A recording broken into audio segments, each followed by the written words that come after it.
Salam jumpa kembali dalam pertemuan kedua mata pelajaran Enterprise Architecture atau arsitektur enterprise. Saudara-saudara sekalian, di dalam pertemuan pertama kita mulai dengan mengapa kita membutuhkan enterprise architecture. Maka dalam pertemuan ini kita akan fokus kepada apakah yang dimaksud dengan enterprise architecture, ya. Ini kan kata terdiri dari dua kata, yaitu enterprise dan architecture. Architecture pada dasarnya adalah bagaimana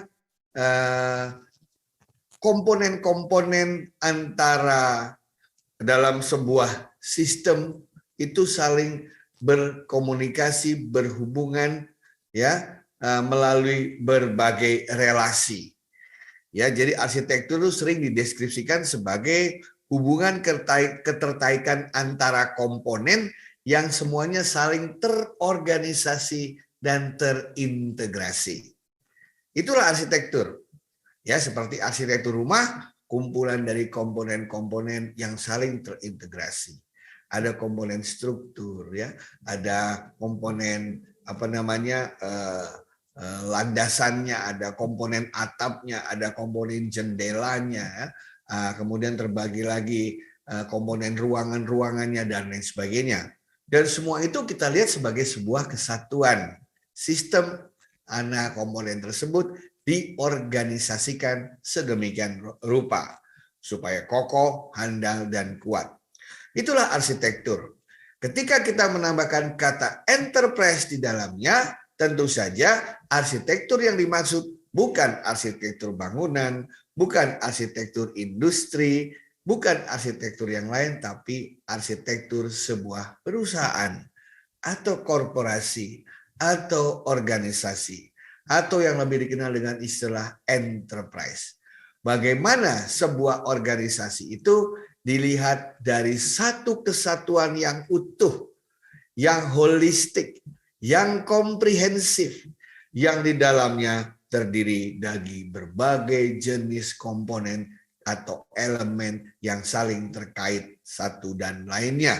Ada komponen manusia, ada komponen struktur organisasi, ada komponen proses, ada komponen sumber daya, ada komponen teknologi, dan lain sebagainya.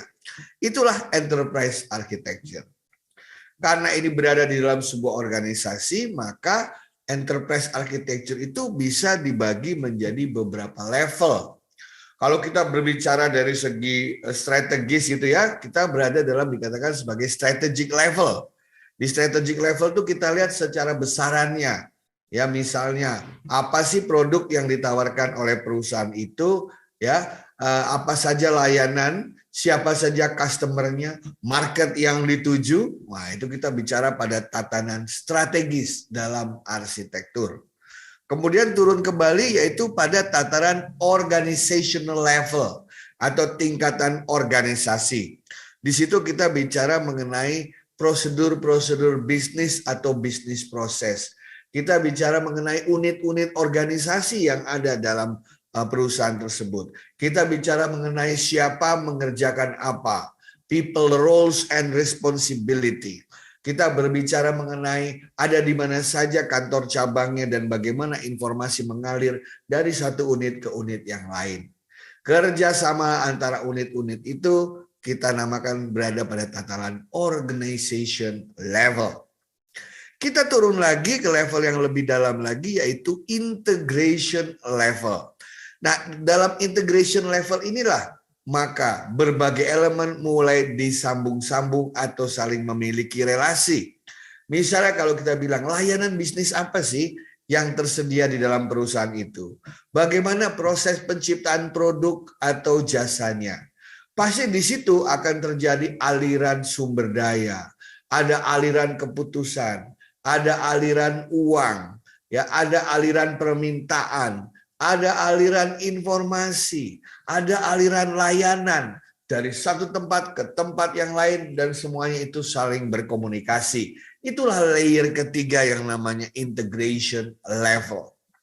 Nah, baru di bawahnya kita masuk ke level software, ya, atau level aplikasi. Karena di dewasa ini Sudah jarang sekali proses-proses, aktivitas-aktivitas dilakukan secara manual. Perusahaan modern yang ingin memberikan daya saing kepada pelanggannya, apalagi dalam era revolusi industri 4.0, pasti menggunakan aplikasi, menggunakan perangkat lunak, menggunakan software agar proses melayani pelanggan, proses yang terjadi di perusahaan dalam penciptaan produk dan jasanya menjadi cepat, ya, tidak membuang banyak uang, efisien, ya, efektif dan terkendali dengan baik. Barulah tataran yang paling bawah, level yang paling bawah dalam arsitektur adalah level infrastructure.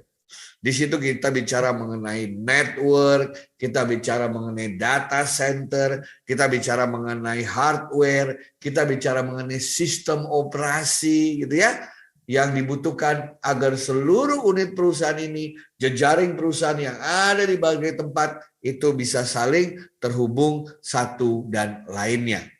Nah, arsitektur tadi itu sebenarnya dibuat sedemikian rupa seefektif mungkin, seefisien mungkin. Mengapa?